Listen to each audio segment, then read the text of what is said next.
اس حکومت کے خلاف ہم نے جہاد کرنا ہے، اس حکومت کو ہم نے گرانا ہے، اس حکومت کو ہم نے گھر بھیجنا ہے۔ یہاں کوئی کسی کا غلام نہیں، یہاں کوئی کسی کا آقا نہیں۔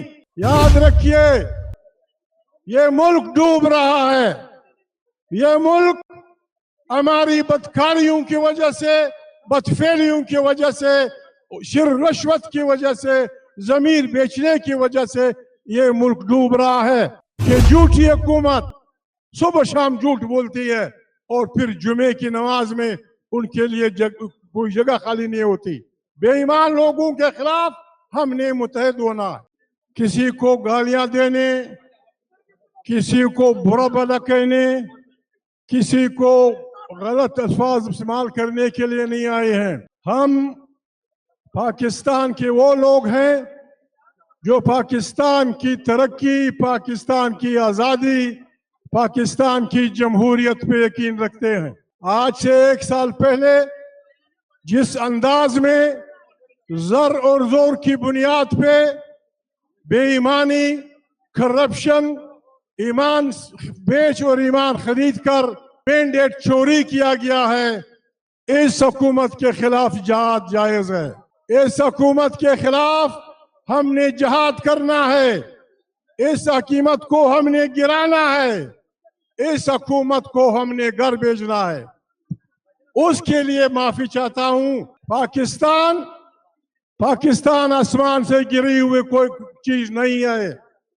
یہ بہادر پنجابیوں، سندھیوں، بلوچوں، سرائکیوں اور پشتونوں کا وطن ہے۔ یہاں کوئی کسی کا غلام نہیں، یہاں کوئی کسی کا آقا نہیں۔ یاد رکھیے، یہ ملک ڈوب رہا ہے، یہ ملک ہماری بدکاریوں کی وجہ سے، بدفعلیوں کی وجہ سے، رشوت کی وجہ سے، ضمیر بیچنے کی وجہ سے یہ ملک ڈوب رہا ہے۔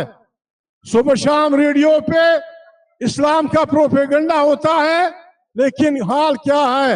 حال یہ ہے کہ جھوٹی حکومت صبح شام جھوٹ بولتی ہے اور پھر جمعے کی نماز میں ان کے لیے کوئی جگہ خالی نہیں ہوتی۔ بے ایمان لوگوں کے خلاف ہم نے متحد ہونا ہے۔ اس میں معافی چاہتا ہوں۔ عمران خان کی پارٹی بہت بڑی پارٹی ہے۔ یہی لوگ، یہ جو ہم بیٹھے ہیں، آپ آئے ہیں، یہ بھی اگر ہم منظم ہوں، تنظیم سے آگے بڑھیں، میں ایمانداری سے کہتا ہوں، یہ جھوٹوں بے ایمانوں کی حکومت 3 مہینے بھی نہیں چل سکتی، 3 مہینے بھی نہیں چلے گی۔ یہاں پتہ نہیں کیا کیا کہا جا رہا ہے لوگوں کو۔ ہم انسانوں سے نفرت نہیں کرتے، ہم انسانوں سے محبت کرنے والے لوگ ہیں۔